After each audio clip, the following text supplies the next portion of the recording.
Yes, it is true. The Black Ace Hockey Podcast is back in action. My name is Blaine Adams. I'm right here as always with your co-host Nick Jenkins. What's going on, man? Playoff edition, NHL playoff edition. Oh, and golf edition, by the way. This is the first official week of golf season for me. Post Masters. Post Master. That's the Masters is like the unofficial kickoff of golf season for us Northerners. Like, boom. All right, time to get the sticks out and start swinging them. Right. What do you think of Rory finally completing the old Grand Slammer? You know what? I thought for a while there that he was actually going to choke it away. I thought so too. Did you watch the final day? Yeah. He started falling apart there, and the wheels were coming off, and then Justin Rose was coming back, and I was like, oh my god, he's going to lose this. Like, how are you and then 120 out, and you just fucking flop it right into the crick? What are we doing? I would, if I was his caddy, I'd been like, buddy. I mean, holy, what are we doing? The only person who had a worse day than Rory was his partner Bryson. Oh, he fell apart, man. That was a bad final round. I think he wanted to go for it. Like he just wanted to blow him up. And the thing with Rory is like the only person that can beat Rory is Rory. Like there's no other because he's had that pressure on him for so long that like I feel like he can only play mind games with himself. But Justin Rose, I mean, I feel like I've seen him at the top of like tournaments and majors, like on the first and second day, and then he kind of falls apart on the third. But to see him get to that fourth day and get to the playoff hole, oh, dude, it's just I feel bad for him, but I kind of don't at the same time. Like, the guy's won tons and tons of things. He's been, wasn't he the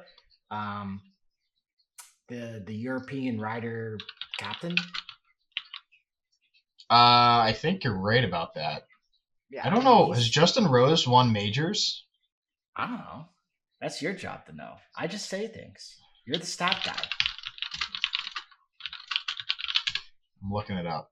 Okay, he won the U.S. Open in 2013. So yes, Justin Rose does have at least one major. Yeah. I know. I'm always right. Big golf guy over here. Huge. The biggest. But, yeah, I can't wait to get the sticks out. I know I live right by a golf course I really wanted to play this summer. So we'll figure out some things and do some stick swinging over the summer. But jumping into the playoff hockey season here, let's start with, I'd say, the hottest series that everybody wants to talk about is the Toronto Maple Leafs and the Ottawa Senators. Now, Ottawa, I think, personally, was hanging on by just willpower and grit into the first period. And then I don't know if Brady Chuck dropped the soap in the second. I don't know what happened. But it just fell apart after that. And you can only stop Mitch Marner for so long before he gets a breakaway. Guy basically stands at the red line and calls for it at this point. Give us your breakdown, Jenks. Yeah, I mean, so if you look at the stats, I would say Ottawa played the game you expect them to play. They out-hit them like 50-something to 20. And they outshot Toronto too. But, you know, the big story of game one for Toronto was the studs came to play, right? Matthews had 2 points, Marner had 3 points, Nylander had 2 points. And if you're the Toronto Maple Leafs, that's how you're going to win, is those three guys coming through for you. Stolarz had a good game, stopped 31 out of 33 shots, I think. That's a story to watch, too, because apparently Stolarz was held out of practice and is questionable to play in game two. So if he can't go, then you're giving Joseph Woll a start, and he had a good season, but he's another guy that's injury prone, and do you really feel good about him in net? Don't know. So Then after him Um, is the worst goalie to ever exist ever. one of two Matt Murray's that Yes, is on an NHL contract. sadly. Yeah, I don't know. I think honestly, if Ottawa lost this game tonight on the 22nd, I would still hold them in a great position. Like if they can Yeah. just bang up some more people and get back to Ottawa in front of the home fans, I think they got some sort of chance. Mhm. But if they in turn hurt themselves while trying to hurt the Maple Leafs, I think it's going to go downhill fast. Now they did call in Ryan Reeves just in case Chuck wanted to run around and throw his hands a little bit. Ryan Reeves go out there, hey kid, what are you doing? Pump some blood in him, and then call it a day. But like you said, Austin Matthews, Marner, Johnny T, all all on the score sheet. So that's what you need as a Maple Leafs fan. If you want Willie Nylander in there too, cool. If you want Morgan Riley in there, cool. Um, I think you got to be excited for Toronto right now, but I wouldn't be overly confident because that's when shit gets real and that's when people get hurt. So uh, we'll see how this matchup goes forward. They need more out of Allmark though. Ottawa just needs more out of their Yes. basically star goaltender. Yeah. Is he the Allmark from Buffalo now, Jenks? Has he returned to old form? I don't. I don't think you can say that after a single game. I mean, he definitely had a rough game one for Yeah. sure. Um, and he actually had a rough start to the regular season, and then had a really good second half of the regular season. So the question is, which Allmark is going to show up in these playoffs? And the first game's not a good sign. So if he can't turn it around, Ottawa's going to be in trouble here. Classic goaltending tandem scenario. You know, Yep. you're the backup, but you want to prove yourself to get paid, and once you prove yourself and you get paid, you suck again. So it's Yep. classic cycle. I've seen it time after time after time again.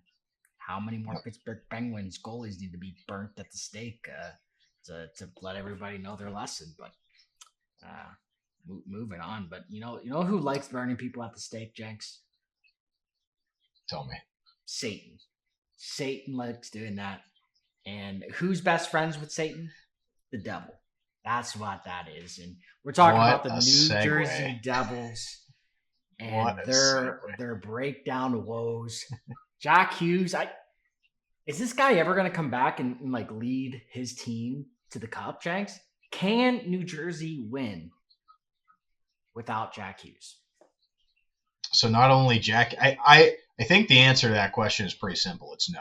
They need their star player, and Jack Hughes just, man, he gets hurt a lot. I don't know if he's going to return in these playoffs or not, but to add to that pain, his brother is now out for game two. I just saw a It's more post of a healthy earlier. scratch. Hey, bud, Well, go sit at home with your brother. If I can massage his leg or something. go take care of Jackie boy. Yeah. Um, the Devils are now down a few guys. I mean, they're down. They've been down Jack. They're now down Luke Hughes. They're out Brendan Dillon. There was another guy that's going to be out of the lineup too. The name's not coming to mind right now. They're pretty banged up for only being one game into the playoffs, and they're facing an opponent who's very deep, and you don't get many chances to score, so you got to score every chance you get. And I don't know that they're going to be able to do that. So I think they're in trouble here, and we're only one game in. Yeah, I think New Jersey's just too young. I feel like they built a team that's so young that they're not really well protected in the sense of like enforcers. Whereas Mm-hmm. Carolina, you just have monsters on that team that can literally beat you anyway. Like Taylor Hall, I would consider not a star player anymore. I would consider him more of a greasy, grimy, banging bodies. And then you have Jordan Stahl banging bodies, Brett Burns, Gosh Despair. Aho even throws it around a little bit. Shveshnikov, Yep. he does his damn thing. So it's hard to match up against that. And Yep. Nico Heishier, guy's a magnetic for concussions. So Yeah. yeah, I don't think he's going to be digging in the corners for any pucks anytime soon. So this might end up being a quick series, Jenks. I I don't know if New Jersey has the firepower, and looking at the goaltending, I mean, they're getting, I would say, a pretty good performance out of Markstrom. He didn't really let Hmm. in easy goals, No. but just watching that game, it wasn't, it didn't look like New Jersey had it at all, first, Right. second, or third. So, um, yeah, we'll watch what they do in game two and see if they can bounce back. But it's not looking good if you are a New Jersey Devils fan. And Carolina, they got something to prove, especially with one of the boys that being dumped off to the Dallas Stars. Um, the Stars and Avs, I think everybody, this was the series to watch.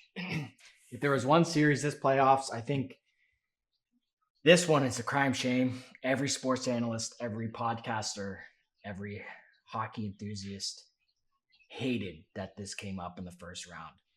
But here we are. Rantanen, does he even exist in Dallas? Is it too hot for him, Jenks? Is he used to the Serbian weather or what? I didn't even notice him. I'll tell you what, man. If He signed like an 8 by freaking for the 100. so for the price that Dallas paid to even get this guy, and then Yeah. they signed him to this huge contract, I'll tell you what. I was watching the first game. I missed most of the last night's game, but I was watching the first game, and I forgot Rantanen even played for Dallas for the first 2/3 of the Yeah. game there, and I was like, oh, that's right, there he is. I mean, he's now they've got some good players in Dallas. He is their star. And if they're going to score goals, the offense needs to run through Rantanen. Yeah. Um, he's got to show up in a big way. He's got to make this happen for them. I'm sure this is an emotional series for him playing against You Colorado. think? After, oh yeah, that's he never wanted to leave Colorado. I think he'd still be there if it was his I don't know. choice. The Russians, they get over it very quickly. You wave a bag of gas around. I mean, Well, he's not Russian, so I don't know that that who applies is here. he? Finland? Yeah, he's Finnish. Same thing. It's over there. Across the pond. Same Go thing. go go over to Finland and tell them they're basically Russians and see how that goes They're for right there. They're right there. In the same vicinity. you. They're Stone in the throw. strike zone. It stays sunlight, what? 23 hours a day over there? It's Why like would you the want to live there? Alaska. Why would you want It's to like live there? Alaska of Europe. Yeah. Yeah. Stupid. It's so cold. It snows 24/7. That's why they come over here and live in Dallas. I And he's guess. just going to retire off of this contract. Apparently, he's already started his retirement because he's been nowhere to be found. But besides him being -3 in this series with zero, basically, points, Yeah. I'd say this is a back and forth series. I mean, I think the Stars didn't know what they were doing in the first game. Didn't really have their feet under them. Came out Yeah. super slow. And then they turned it around in game two, or do you think Abs just thought it would be a steamroll the whole time? I don't think the Abs thought it'd be a steamroll. I think Dallas is a better team than they get credit for sometimes. And I still think if pound for pound, I think Colorado is the better team in this series, but I think this is about as even as you could draw it up. Yeah. I still think Colorado comes out of this in the end, but I do think it takes all seven. And for Colorado to split in Dallas, 1-1 in Dallas, I think that's a win for Colorado. Yeah, and also getting Dallas all the way to overtime too. Like, I think we've talked about this day after day, after year after year. You can't win playoff games letting in more than 3 goals a game. You let in more than 3 goals a game, like you're putting so much pressure on the defense, so much pressure on the forwards to turn that defense into offense and put it in the back of the net. And I think we need to, hey, if our goaltender lets in too early, it's a hard defense. Like, we're playing the trap. We're playing like hard defense and then win our battles and then catch a break. like maybe spring a guy, spring two guys, draw a penalty or two, something. I just don't think you can realistically win any playoff games with more than 3 goals allowed. It's Yeah. very very hard. Um, there's only a few teams that have done it in the past where you look at teams like Edmonton Oilers, they absolutely love letting in more than 4 goals a game. They freaking love it. They do it every Stanley Cup, it seems like. And nothing beats the Kings Oilers series. I feel like at this point, Jenks, they had to find something to just, spruce this series up a little bit. And I think the Kings found their gem. They brought out these old ladies. The old ladies whipped out their harmonicas and they tuned it up to the national anthem. If they don't have these in game 2, Jenks, I'll tell you what, I think you're going to hear a riot outside. I didn't know what you were talking about until I looked it up. I was like, what in the world does harmonicas kings mean? And I looked it up and I was like, this did not actually happen. Yes, it did in fact happen. It's their whole social media presence right now. That is one way to get the people going. I've never seen it. It got the team going too. I mean, McDavid 4-0 down. Yep. Just wills his team back to lose an OT. They still come short. Yep. I don't understand what this man has to do at this point. Does he have to just like kiss the other goaltender too? I don't. What does he have to do, James? I'm wearing the shirt. I'm wearing the shirt. You're wearing the shirt. That is the shirt, man. I don't think it was any surprise to anybody that the goaltending of Edmonton was going to be their Achilles heel. I mean, they can only go as far as their goaltending will let them. And last year it got them all the way to Game 7 in the Stanley Cup Final. But I don't think Stuart Skinner is a Stanley Cup caliber goaltender. Never was. And it sure didn't look like it in Game 1. Never was. It was a fluke. And just look at freaking trash man Hyman. Where's he? Huh? Where's he? Nowhere. That's where. I meant to look that up, actually. I was wondering, after Hyman had 50 goals last year, what he ended up doing this year. Less than 2 points. I'm sure. 0 in points. In the playoffs?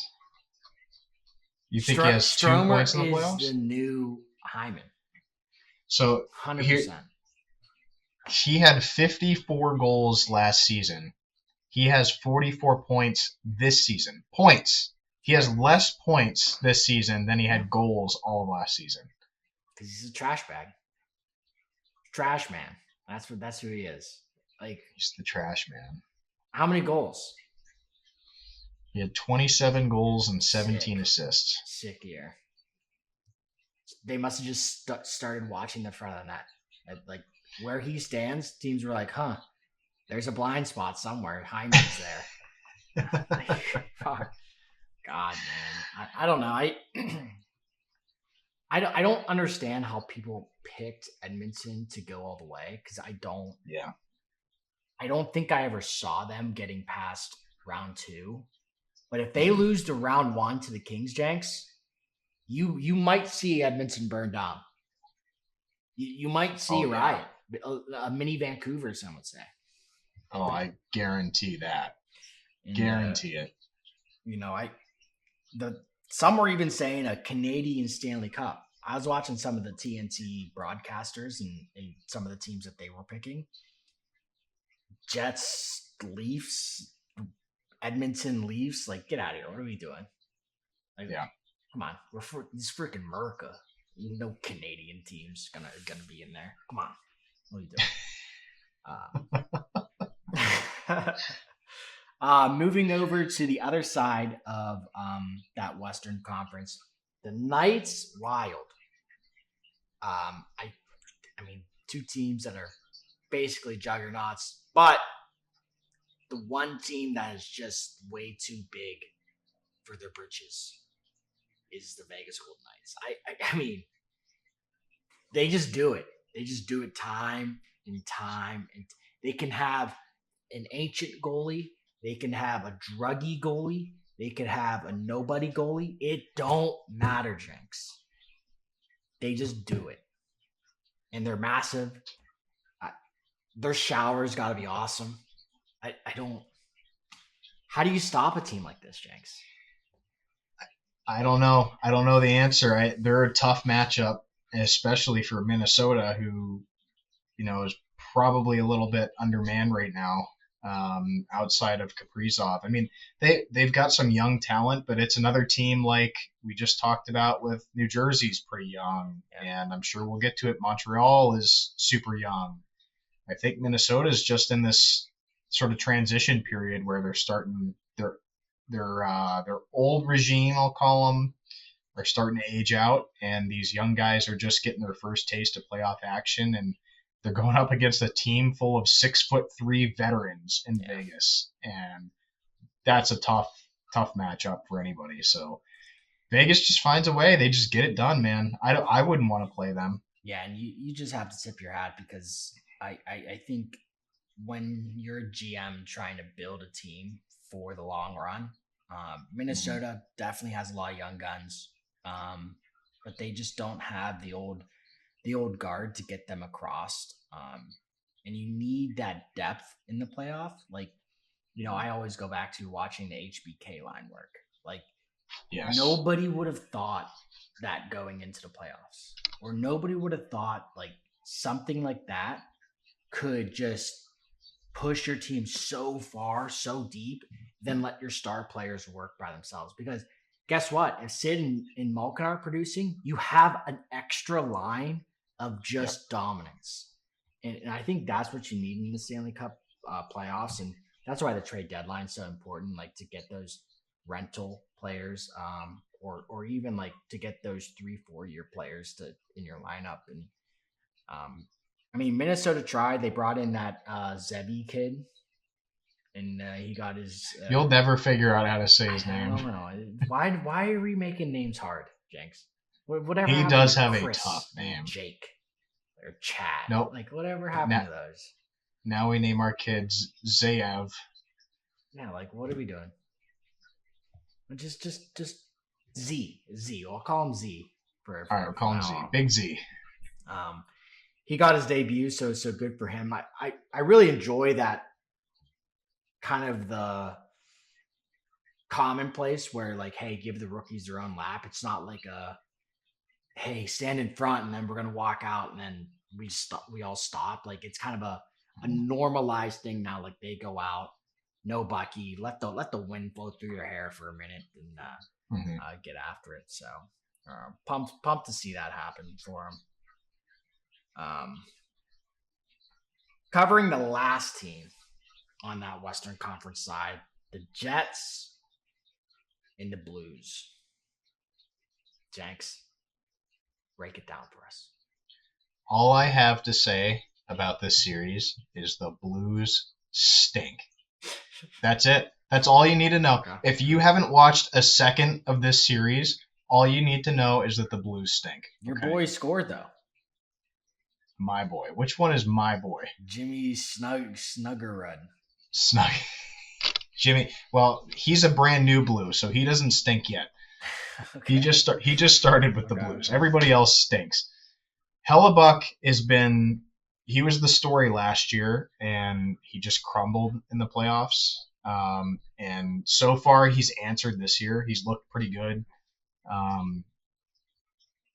Held off a late push yesterday from the Blues. They were looking to tie it up late. But, man, I watched every second of that third period. They didn't even get any real high-danger chances. I mean, they couldn't get the puck into the middle. Credit to the Winnipeg defense for controlling that center lane very well, keeping them to the outside, getting the pucks in deep. The forecheck was really good. I think the Jets are just playing good, sound hockey, and they know that they don't need to light it up to get past the Blues because the Blues stink and they're not going to score goals on them. You only got to get 2 goals and you can win. Okay. So, they're conserving their energy for round 2 very smartly because they're playing a JV team in round 1. So okay. I mean, the Canadians are going to come after you in the comments for Josh and Jordan Binnington like that, but Yeah, come at I didn't say come anything at about Jenks. Bennington. I said the Blues stink. Come at Jenks, man. Go at him. Let me know how you feel. I hope there are Blues fans that listen to I'll tell this. you what though, that stadium is sick. I was watching a Yeah. little bit of that game. I mean, I saw clips of the anthems playing, and that Mm, I mean, probably the loudest stadium I've heard on TV in a long, long while. yeah. And that's just gotta feel so crazy to be a player, just like especially being a Jets player. That's gotta pump you up. Like honestly, like I would be, my nerves would go away. I'd be like, hell yeah, we're gonna kill them over there. They're not even gonna get out, metaphorically, of course. They're not even getting out of the stadium, Yeah. or arena or whatever it is. So I don't know. Like I feel like Jets are just scary. Like they've won before the puck drop. Like that's how good they are. But we'll see if the Blues can bring it at their stadium. I just don't see how they can cross that 6'9" barrier that the Jets have. I don't know. It's tough. Yep. It's going to be an uphill battle for St. Louis the whole way. I don't think there's a cooler playoff picture than the Winnipeg Stadium filled with white Yeah, shirts. they know how to do They're it. they're whiteout for playoff games, and the energy in that building is unbelievable. That's definitely home ice advantage, no Yeah, doubt about that. they know how to do it. And literally everybody's on board. Like from the Yep. front row to the back seat in the nosebleeds. Not like Yep. freaking Maple Leafs where everybody in the lower bowl is wearing a suit and tie, or they're trying to, con some sales out of like their some big executive. Like, come on, guys, what are we doing? But jumping back over to the Eastern Conference, the year of OV is non-stop. Just when you think this guy like has done it all, he records his first ever overtime winner in a playoff game. What else does this guy need to do, Jenks? Does he need to score from the goal line? What's he got to do? There's nothing else to say. The year of Ovi continues, and he is not going anywhere. You know what? Part of me, when I saw that go into overtime, in the back of my head, I'm like, watch Ovi score this, and think of the roof is going to pop off of this arena Right. when Ovi scores the Right. game winner. Like, this is going to be out of control. Sure enough, doesn't he score the game winner? You can't write a better story than that. My Like, thing honestly, is like you watch that, you leave the man that literally had the best year of his life open, wide open in front. Like, how do you lose a guy like that? the guy that has the most goals in NHL history Right, is wide right. open in front of the net in Literally overtime. wide open, just chilling, standing. Seems like Not a a good strategy. stick, not a fist, not Good a job, guys. not a body in sight. It was kind of crazy. But did you see Yeah. Gallagher get chopped in the mouth?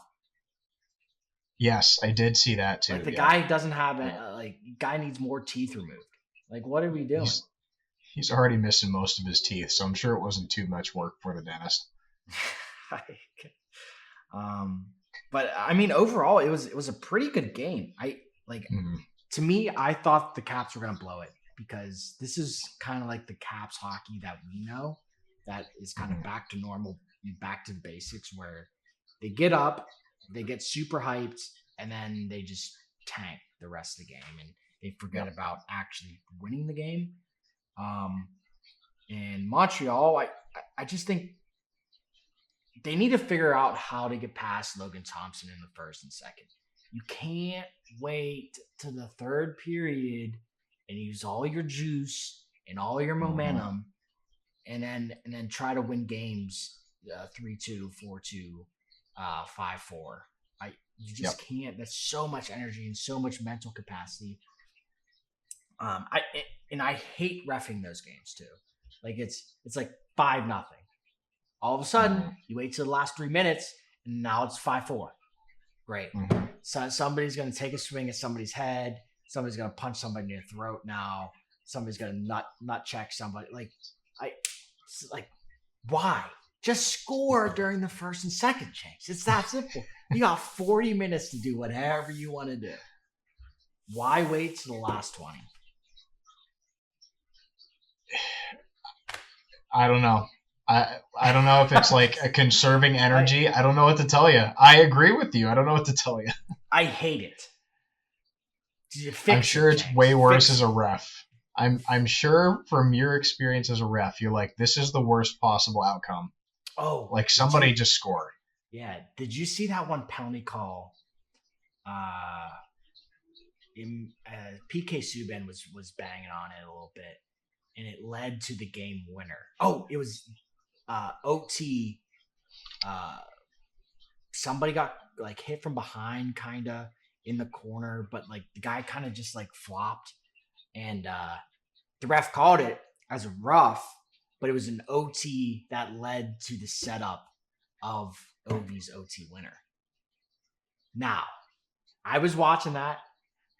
For me, personally, you're gonna have to freaking murder somebody for me to get a penalty, and especially call a penalty in the Stanley Cup freaking playoffs. Like, Yeah. like at that level, PK Subban was even saying, like, at that level, you cannot call that. Like, obvious trips, obvious hooks, like, sure. But like when people are being physical, especially trying to battle for the puck, and especially if you're gonna basically give the game to the other team, you can't call that. I don't care. I think that's always. Go ahead. No, I cut you off, but I think we're in agreement there. I think that's always been the ask of refs, like especially in the playoffs. Like your job is to make sure it does not get out of hand. Your job is also to not call all that ticky tack bullshit. Like if there's any question that it could go either way, it's a no call. Do not over police the game and affect the outcome of the game. And I think that's probably an example of one that, looking back on it, you probably wish they would have let go. Yeah, I agree. It's something I look for, man. Like even like when I'm standing by the benches, like during like in overtime or like during late, like 5 minutes left in the third period, and like you hear the kids like, "Oh, that's a penalty! Come on!" And the coach is like, "Guys, they're not calling that in a tied game or a 1-goal game. Like just play, work. Right. Like that's all you got to do." So it was a minor moment. I think maybe in the off season that ref probably will we'll talk about it, and I think the NHL will definitely stand behind the refs in times like that. Was it a penalty? Sure, but time and place, I think you could probably let that one slide. So covering our last series of the Stanley Cup playoffs, and the series that hasn't started yet, Jenks. I don't know why. Maybe it's just timing. But the Florida Panthers and the Lightning, I think, start tonight, if I'm not mistaken. I think you're right. Yes, they start tonight, 8:30, April 22nd. 4 games today. It was pretty nice. Late game, 11 o'clock in Wild, but it's fucking that's crazy. Give us your breakdown. Like, do you have any further comments on last pod that you want to see? No, I mean, I think everything that we talked about last time still remains true. I think this is going to be a really tough series. Both teams got a lot of, guys that can bang bodies, guys that can really just wear you down. And I think it's just going to come down to, which team can stay healthier. It's going to be a battle of, who can dish out more hits, because whoever does that probably is going to win this series. It's going to be an absolute battle. It's personally going to be my favorite series to watch. I know we talked about Colorado and Dallas being like the early conference final of the West. I think this is the conference final of the East. Yep. One quick question about this series, Jenks. Yep. Who's scoring the first goal? Which team, or you want me to Who's say a scoring the specific first player? goal? First goal. You want me to name a player? Yep. It's not gonna be somebody you'd expect it to be. It's gonna be somebody like, I need what Jenks thinks who's going to score. you're asking me if I'm a betting man, which we all know I am, which player I'm picking to score the first goal of this series. I am, sir. Yes. I am picking. Oh, I wanted to say nope. I'm gonna stick with it. I'm gonna pick Sam Reinhart Sam Reinhart of the Florida Panthers. of the Florida Panthers. Okay. The guy just finds a way to get it done. He was Buffalo so boy. good. Yes, we know how Buffalo boys love to pop off as soon as they get traded away. That's just a well-known thing. It's a fact. He went to Florida and unlocked his true potential. Has been an absolute stud for them, and I think he gets the first goal of this series. I think it's the opposite team. A person me and you both know very well. A person that just has a knack for scoring in the playoffs. And that is Jake Daddy Gensel. I think something about him this year. He's just got that little. He's blonde hair. He's got that freaking lightning-esque freaking vibe to him. I think he's gonna pot the first one in the series. I feel bad that his number just constantly sucks though. 59, like just the worst number possible. But it is. That's on him. That's his choice. Yeah, I mean, I'm not gonna bag on him for that too much, but yep, battle of the goaltenders for this series. I think it's gonna be a nice Eastern Conference series to watch at a good time. So yep. They probably wanted to space it out too from Dallas and Avs. Maybe not get everybody too horny all at once. So right. It's one of those tactic plays by the NHL. But yeah, considering we have a lot of games to cover, I think we're gonna do a 2-a-week podcast for at least the first 2 rounds of the playoffs, and then figure it out from there. And so stay tuned for that. Next podcast, this will come out on Wednesday. Yeah. Wednesday, and then we'll have a recording Friday, come out on Saturday. So Jenks, for Friday, let's do our writing on the wall picks. So April 25th. Okay. That work for you? All right. Yeah, let's do it. 3 games on the docket that day. Jenks, what's your writing on the wall? Friday, of the 3 games, I don't want to pick. Okay, there's one game on this docket that I feel like everybody's going to pick the same team, so I'm not gonna do that. That's boring. The other one could probably go either way, and I might surprise people here, but I'm going to take the Montreal Canadiens against the Washington Capitals. I think they're back at home. I think they showed a lot of fight. I think Suzuki and Caulfield, those guys looked really good in game 1, even though they ended up losing. I think they find a way to get one done on home ice, and I think they go back home, they get a win, and then, I still think that Washington's the better team. They're going to win the series. They've got the veterans, but I don't think they're going to go down quietly, and I think the Canadiens find a way to get it done on home ice on Friday. I mean, the thing with the Canadiens Montreal is they don't have any goal scorers. What do you mean? They got Cole Caulfield. They had one 80-point getter. That's it. They don't got. You just need goals. Don't pass the puck. Just skate it and shoot. Well, in order to get goals, you need points, Jenks. You need people to freaking do something out there. I just don't know if the Canadiens have anything. I truly don't. They might have Martin St. Louis. That they do. What else? I don't know. I just, it's a great team. Great young team. I just don't know if they have enough oof to get out of the first round. But I'm going the opposite way for you, and I think this is a team that might be the one of the two games, and it's the not Ottawa Oilers and Kings. Now the Kings showed that they can play the harmonicas and absolutely body McDavid, but you put McDavid back in Canada, back in Edmonton. Mm-hmm. Maybe the owner comes down and say, "Hey, McDavid, if you get us out of the first round, I'll give you an extra Tim Hortons franchise." Maybe he says something like that. "Hey, McDavid, I'll get you on a commercial with Nate Dogg and Sid." Maybe something happens in Connor's mind. Maybe he goes home, sleeps in his bed. He's like, "Damn, I really wanted Tim Hortons franchise."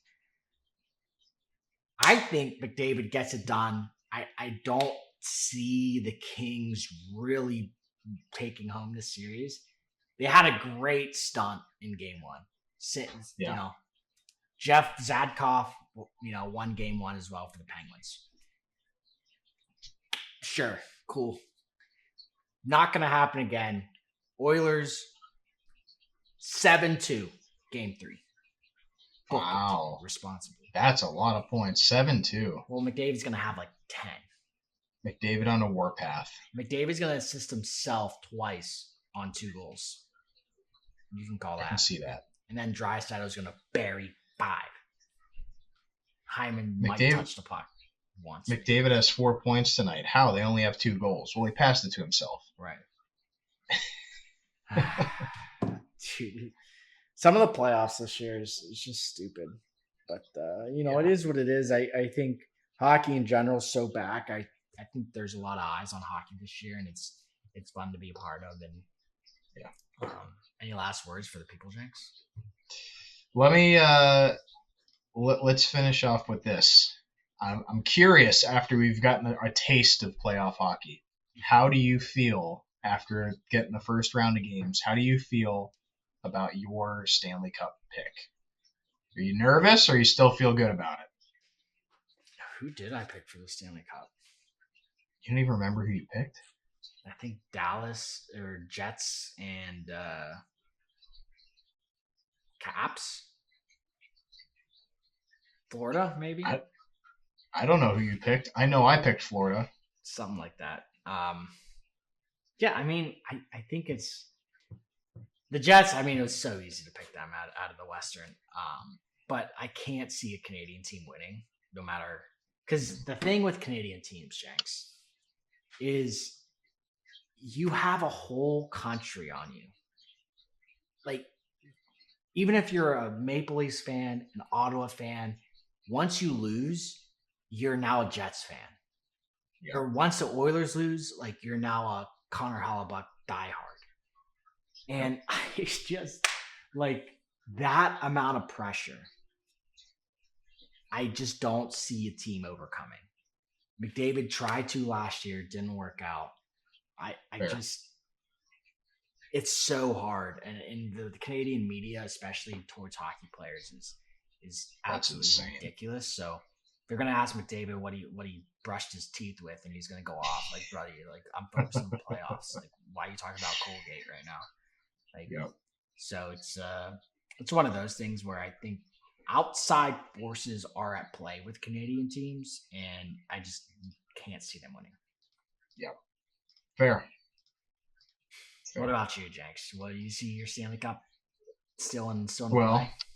I'll have a better sense after tonight. We haven't seen my Stanley Cup winner play yet, but I don't know if the Avs are going to get past the Stars. That was a bold pick. I feel very confident that they're going to get past the Stars, and then it's a cakewalk after that. They're just not going to do it. Go McKinnon, Makar. That's what they need. McKinnon, Makar. Your boy. Landy is back. He is back. All right.